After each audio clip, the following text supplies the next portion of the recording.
I know you pray. There is a difference between praying and the Holy Ghost coming to make demand on you to pray. There's a difference between your own routine prayer and the one that he seizes your peace so that you pray.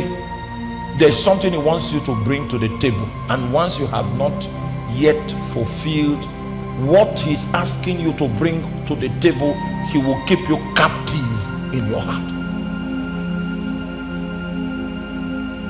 Oh, if you are going to please God, you must be high on the technology of appeasement, because you might just go somewhere, you preach, everybody is excited, they are happy, power moves, but you did something wrong that you don't even know, and you have lost your peace.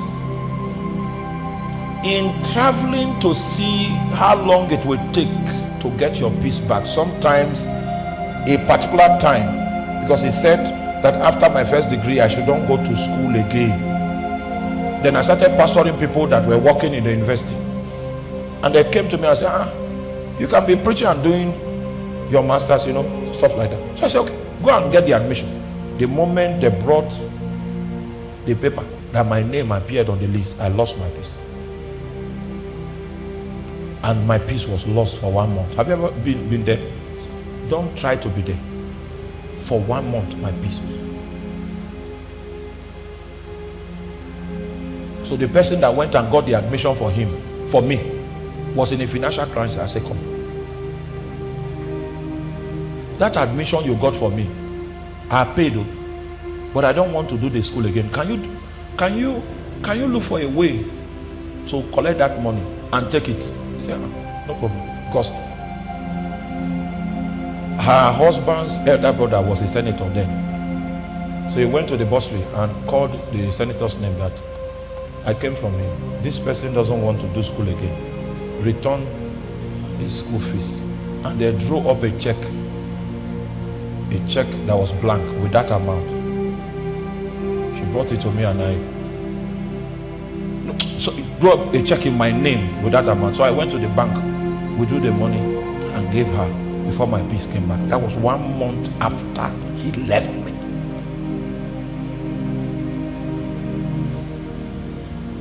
Let my name come out in Harvard. And you know that for that 1 month, I couldn't hear him, I couldn't feel him, I couldn't touch. That means Satan could have cut me off. You know what it means to please the Spirit? That man attained that testimony without a Bible.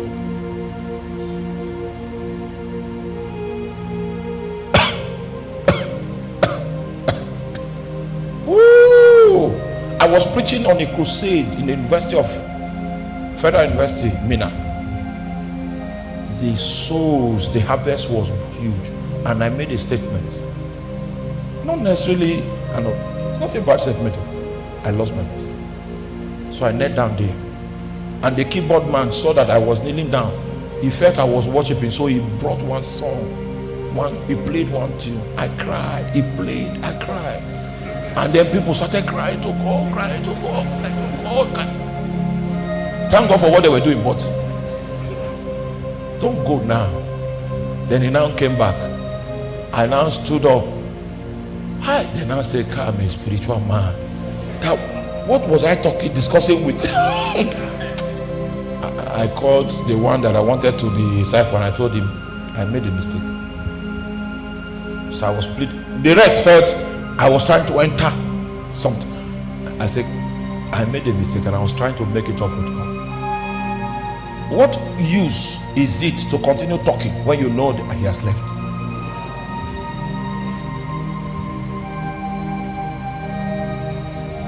If your heart is not to please him, you will see that power moving, and you will see, you will see, he will see how you like getting people's applause, and how you have rated that more important than what you have with you.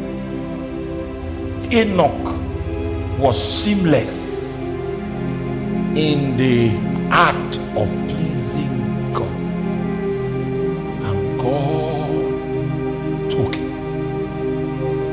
It is because of this sovereign act of God that establishes the doctrine of rapture, the hapazo, in the Bible. And do you know how people will be raptured? They will please God like Enoch. It's very difficult to be raptured. Let me just give you that info. And those Christians that are not raptured, well, the Lord will help us. They will please God like what?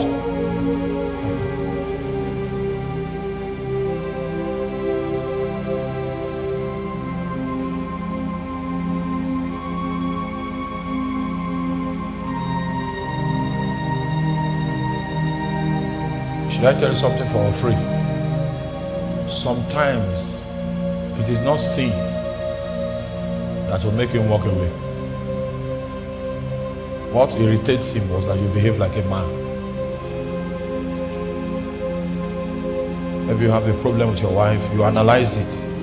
Based on your analysis, she's wrong. You even convinced her, she accepted that she's wrong. Then you stand before him and he said, what were you doing there? I said, yes, my wife now. See what she did. Then you open your eyes to see how many times you have done that to him. And he did not take you down. He did not come to demean you. What you were doing was not sinful, it's just that you were operating like a man. And it caught his attention.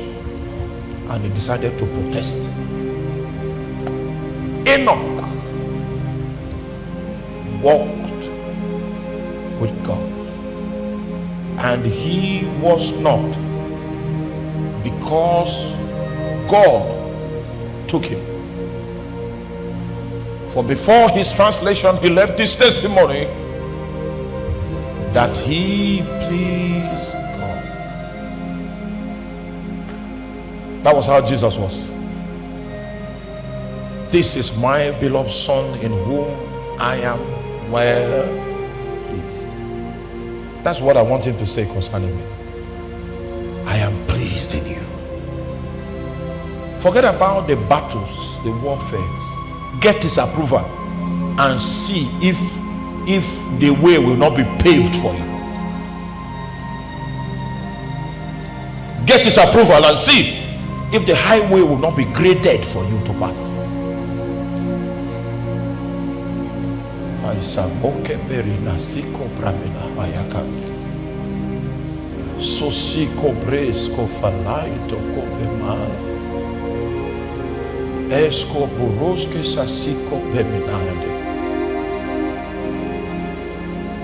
When you begin to prioritize, I was speaking with my brother Tolu, and we're talking about an ancient prophetic order in Nigeria that some of our fathers walked in. And I was telling him that it is only that order that I don't know their technology. But I showed him the context from whence all prophetic ministry derive. I showed him the counsel of God. That's the quadrant of divinity, the conclave of the Godhead. It was in that counsel of God that the policy, let us make man, came from. And there are other policies that came from the counsel of God. So when you hear a man's prophetic delivery, you should be able to tell what counsel he's coming from. Because if all he has is a gift, are you there? The prophetic moves from a gift into a government. The texture of a man's prophetic capabilities is tied to the counsel from whence he operates. You must have seen in the book of Revelation several times that God will be in the company of these four living creatures. Have you seen that before? That's the council of angels. Because angels are in the administrative artery of the implementation of the plans of God. In fact, one of the assignments of a watchman is to know what errands angels are carrying, because that is suggestive of the policies that have been decreed from the throne room. Then I found out when I was opportune to shake the last of the order of prophets in that priesthood yesterday. As I shook him, I saw where he was operating from. I saw that they operate from the council of angels. And that's why there's a lot of angelic encounter around. The order of prophet that you are will determine, is that the counsel you speak from that determines the order of prophet that you are. What you are allowed to see, where you are allowed to stand in the realm of the spirit, will determine the kind of message you can bring. And do you know that God never takes any man into his counsel that is not pleasing to him? The day of prophets has gifts. That day has passed. And you can give a word of knowledge and maybe probably call somebody's phone number. We are talking about policies coming from heaven that will determine what God will do in the earth, the patterns to expect, the strategies that have been adopted. Those comes from councils in the heavens. Only men that are pleasing to him can be brought into those quarters.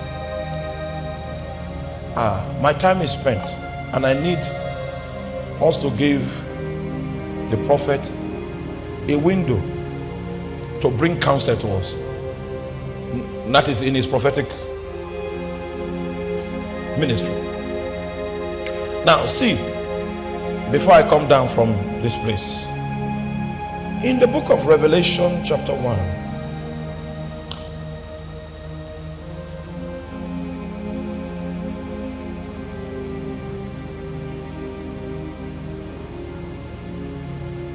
in Revelation chapter 1 verse 4, John to the 7 churches which are in Asia. Grace be unto you, and peace from him which is, which was, and which is to come, and from the 7 spirits which are before his throne. You know, if you read the apostolic writings of John, or it is in the nature of apostolic writings for the apostles to begin with a salutation.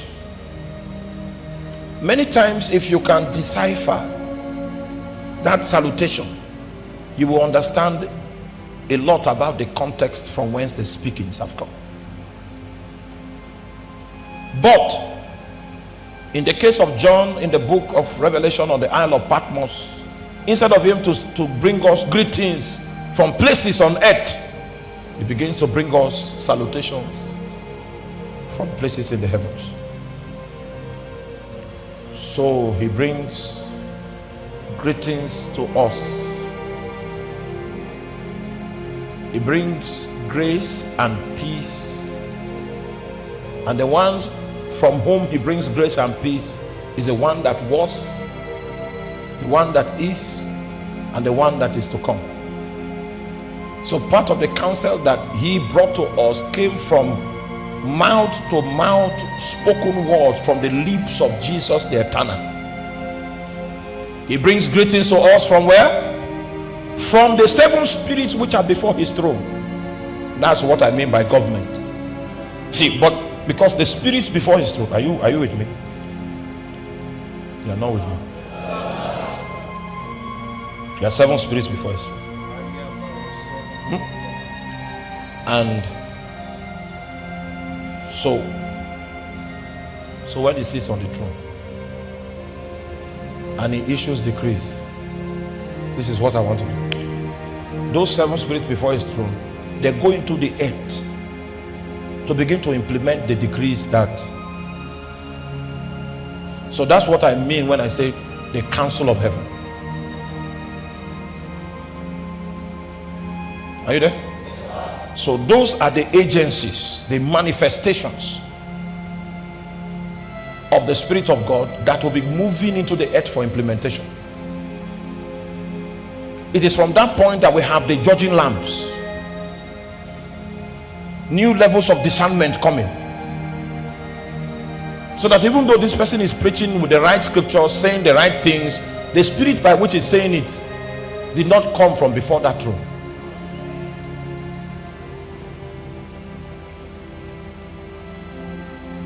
You still remember the believers that were going to Emmaus? When Jesus vanished from their sight, they said something. Did not our heart burn? Those are the judging lamps. That burning is from there. Because if you go to chapter 5, you are going to find that those 7 spirits are 7 judging lamps to increase discernment in the heart of his faithfuls when darkness begins to cover the earth. So our salvation to navigate accurately in the end time when darkness begins to come is those prophets that receive directly from the councils. So I've been studying the ministry of the great prophet Babalola, the things he did, the kind of miracles he did. Basically, he preached salvation. So the strength of his stature was not revealed in his message. The strength of his stature was revealed in his encounters and the things that he could do by the powers that were available to him. He pleased God. So what God did to him was that he brought him into the council.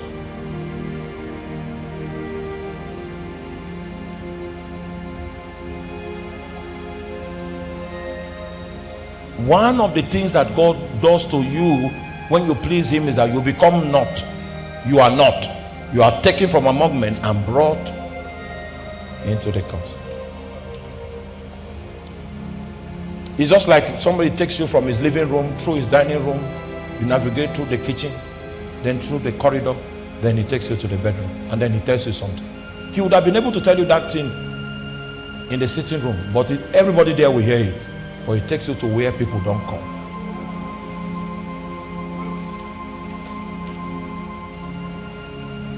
That's where I want to go.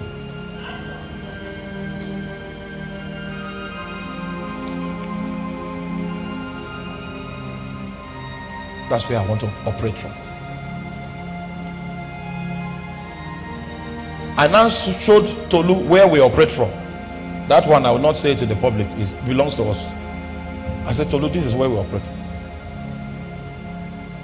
That is why we're in custody of revelatory powers. It is because of the counsel he has brought us. If I hear you talk, I know whether you are coming from this, our place. I've been there for a while, so I know how the thing sounds there. It is because of that place where I stand. That was where I was able to trace that this brother is playing from the market. But although you might be seeing him, he's in the market.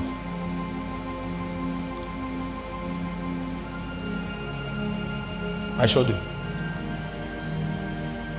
I had to call my brother, Prophet Ayo. I said, I just finished a conference now. Someone that is considered as a great prophet of Nigeria was the one talking. And because of the time I've spent in the labor of the scriptures, are you there? When people talk, it's not their words I hear. I want to know the instrument by which they speak and where it is coming from. So I saw that he had a very rich volume of the river of inspiration in his belly. But I did not see his feet in the council of heaven. Unfortunately, I did not see his feet in the... Maybe he was there at some point, but at the time I met him, he was not talking from me. The way God is going to separate between ministers in this time is from that privilege, and is only open to those that please God. So the next time you hear Son of Man, it means the man after God's heart. It means the man that has been approved, the man unto whose image all men in the light must conform. I want to stand in the counsel of God. I want to hear the secrets and the decrees that come from his throne. I want to be galvanized by the 7 lambs that burn before him.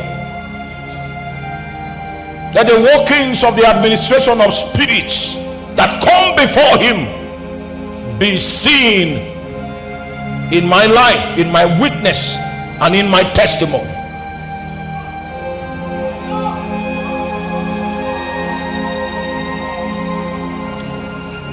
For that was the true light that lightens every man that cometh into the world. I don't want to walk in darkness. I don't want to walk in places where common men walk, where the entire generation walks. There are exclusive chambers of privilege that he grants unto men. Return, that we might look upon you.